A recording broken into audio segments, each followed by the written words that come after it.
இதை இமீடியட்டா ஸ்டாப் பண்றதுக்கு உங்க எல்லாரோட ஹெல்ப் வேணும். ஒரு பக்கம் பார்த்தா 14-15 வயசு பசங்க ஏஐ வச்சும் டெக்னாலஜி யூஸ் பண்ணியும் ஸ்டார்ட் அப் ஸ்டார்ட் பண்ணி பிசினஸ் ரன் பண்ணி கோடி கணக்கில் சம்பாதிச்சிட்டு இருக்காங்க. இன்னொரு பக்கம் பாத்தீங்கன்னா 14ல இருந்து 19 வயசுக்குள்ள இருக்க பசங்க கஞ்சாக்கும் ஆல்கஹாலுக்கும் அடிமையாகி பொண்ணுங்க பசங்கன்னு பாரபட்சம் பார்க்காம எல்லாரையும் அபியூஸ் பண்ற நிலைமைக்கு போயிருக்காங்க. இந்த மாதிரி தான் ரீசெண்டா மகாராஷ்டிரால அமராவதி அப்படின்ற ஒரு ஏரியால அயன் அகமது தன்வீர் அப்படின்ற பையன் கைது செய்யப்பட்டிருக்கான். ஒரு 19 வயசு பையன் கைது செய்யப்பட்டிருக்கானா அப்படி என்ன ரீசனா இருக்கும் அப்படின்னு யோசிக்கிறீங்களா? ஒரு 300+ பொண்ணுங்களோட செக்ஸ் வச்சுட்டு அவங்களோட அனுமதியே இல்லாம அது எல்லாத்தையும் வீடியோவும் எடுத்து அதை ஆன்லைன்லயே அப்லோட் பண்ணிருக்கான். அப்படின்னா அந்த 300 பேரையும் இவர் ரேப் பண்ணிருக்கானு கேக்குறீங்களா? அதுதான் இல்ல. எல்லாரையுமே லவ் பண்றேன்னு சொல்லி ஏமாத்தி அவங்களோட சம்மதத்தோட இவன் அந்த உறவுல இருந்திருக்கான். அந்த 300 பேர்ல 100 பேர் வந்து மைனர் பொண்ணுங்க, which means இன்னும் 18 வயசு கூட ஆகாதவங்க. இன்னும் 100 பேர் பாத்தீங்கன்னா இவனோட ஏஜ் அதிகமா இருக்கிறவங்க. இதெல்லாம் எப்படி அவன் தனியா பண்ணிருப்பானான்னு யோசிக்கிறீங்களா? கண்டிப்பா ஒரு நெட்வொர்க்கோட தான் பண்ணிருக்காங்க.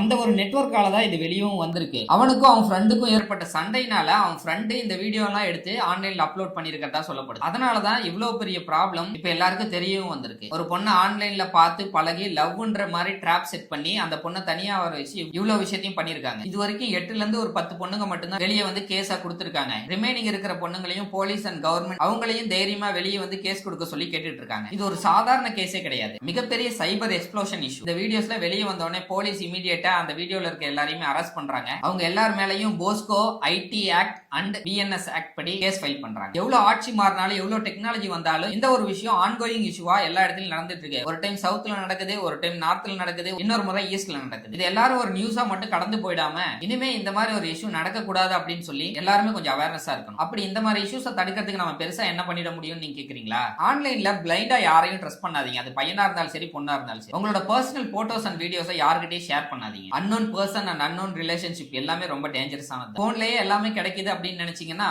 போனோட நிறுத்திக்கிறது தான் பரவாயில்ல. நம்ம எல்லா இடத்துலயும் எவ்வளவு சேஃப் அண்ட் செக்யூரா இருக்கணும்ன்றதை எல்லாருக்கும் சொல்லி கொடுத்து வழங்க. அப்புறம் நாளைக்கு பார்க்கலாம்.